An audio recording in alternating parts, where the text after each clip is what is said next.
আসসালামু আলাইকুম। শেয়ার করব সবার পছন্দের চিকেন সিঙ্গারা রেসিপি। খুবই সহজ এটা তৈরি করা। যারা সিঙ্গারা ভাজ দিতে জানে না তারাও খুব সহজেই সিঙ্গারাটা তৈরি করে নিতে পারবে। আর 1 কাপ আটা বা ময়দা দিয়ে তৈরি করা যাবে 12টার মতো সিঙ্গারা।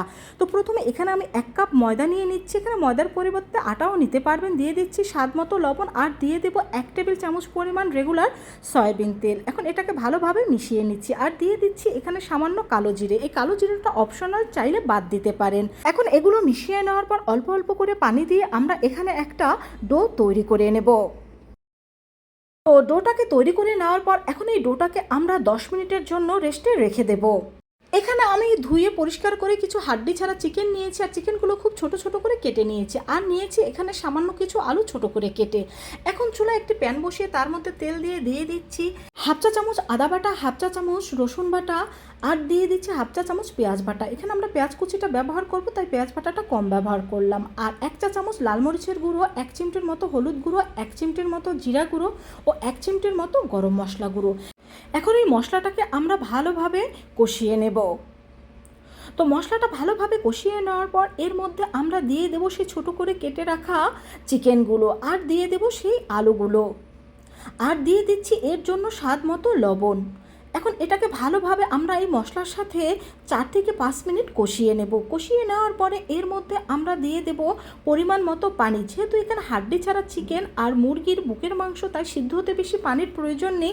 এখানে আমি হাফ কাপের মতো পানি দিয়ে দিয়েছি। এই তো চিকেনটা আমাদের সিদ্ধ হয়ে গিয়েছে। এখন এর মধ্যে দিয়ে দিয়েছি হাফ কাপ পরিমাণ পেঁয়াজ কুচি ও সামান্য কাঁচামরিচ কুচি। এই চিকেনটাকে এখনও আমরা 3 থেকে 4 মিনিট ভালোভাবে রান্না করে নেব।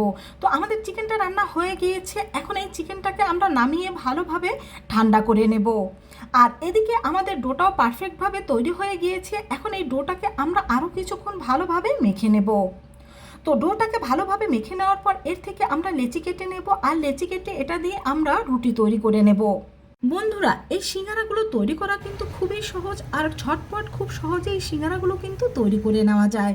আর ভাজ দেওয়ার কোনো প্রকার কোনো ঝামেলা নেই। ঝামেলা ছাড়াই খুব সহজভাবে ভাজ দিয়ে তোমরা এই সিঙ্গারাগুলো তৈরি করে নিতে পারবে। আর এই রুটিটা কিন্তু আমরা বেশি পাতলা বা বেশি মোটা করে তৈরি করব না, মিডিয়ামভাবে এই রুটিটাকে আমরা তৈরি করে নেব। আমাদের রুটিটা কিন্তু একেবারে তৈরি হয়ে গিয়েছে। এখন এই রুটিটাকে আমরা একটা ছুরির সাহায্যে 4টা ভাগ করে কেটে নেব। এখানে আমি মিডিয়াম সাইজের সিঙ্গারাগুলো তৈরি করে নেব, এই জন্য 4টা ভাগ করে নিচ্ছি। তোমরা যদি আরও ছোট সাইজের তৈরি করতে চাও সেক্ষেত্রে এখানে আরও কয়েকটা ভাগ করে নিতে পারো।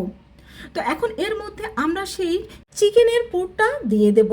তো সবগুলো শিটের উপরেই কিন্তু এখানে আমি চিকেনের পুরটা দিয়ে দিচ্ছি আর এখানে পরিমাণ বুঝে তোমরা চিকেনের পুরটা দিয়ে দেবে। যেরকম সাইজের সিঙ্গারা হবে চিকেনের পুরটা ঠিক সেরকমভাবে দিয়ে দিতে হবে। তো ভাজটা ভালোভাবে লক্ষ্য করো। দেখো, প্রথমে একটা পার্ট আমি এইদিকে নিয়ে আসছি, সামান্য একটু পানি লাগিয়ে নিচ্ছি যাতে ভাজটা খুলে না যায়। এখন আরেকটা পার্ট আমি ঠিক এর উপরে এইভাবে করে দিয়ে দেব। তো এই পার্টটা এখানে ভালোভাবে লাগিয়ে দেওয়ার পর যে উপরের অংশটা রয়েছে সেই উপরের অংশটাকে আমরা এইভাবে করে এর উপর দিয়ে দেবো। আর এখানেও কিন্তু আমি একটু পানি লাগিয়ে নিচ্ছি যাতে ভাঁজটা খুলে না যায়। তো উপরের অংশটা এইভাবে এটার সাথে লাগিয়ে নেওয়ার পরে এখন যে এই যে দুই পাশের অংশটা রয়েছে এটাকে হাত দিয়ে আমরা এইভাবে করে ভালোভাবে সিল করে দেব। বাস এইভাবে করে ভালোভাবে সিল করে দিলেই তৈরি হয়ে যাবে 3 কোণাকার শেপের আমাদের সিঙ্গারা।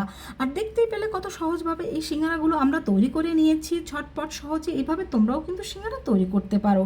তো সবগুলো সিঙ্গারা এখানে আমি তৈরি করে নিয়েছি। এখন এই সিঙ্গারাগুলো আমি গরম তেলে ভেজে নেব।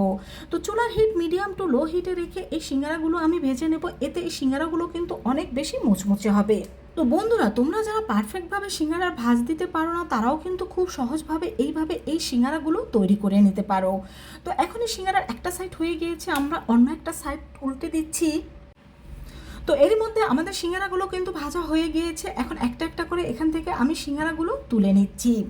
তো আমি এর মধ্যে সব সিঙ্গারাগুলো ভেজে নিয়েছি আর দেখতেই পাচ্ছ প্রত্যেকটা সিঙ্গারাই কিন্তু পারফেক্টভাবে তৈরি হয়েছে। দেখো তো বন্ধুরা, দেখতেই পেলে কত সহজভাবে এই সিঙ্গারাগুলো আমি তৈরি করে নিয়েছি। আর মাত্র 1 কাপ ময়দা দিয়ে আমি কিন্তু এখানে 12টা সিঙ্গারা তৈরি করে নিয়েছি।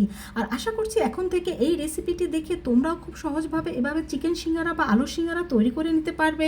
সবাই ভালো থেকো। আল্লাহ হাফেজ।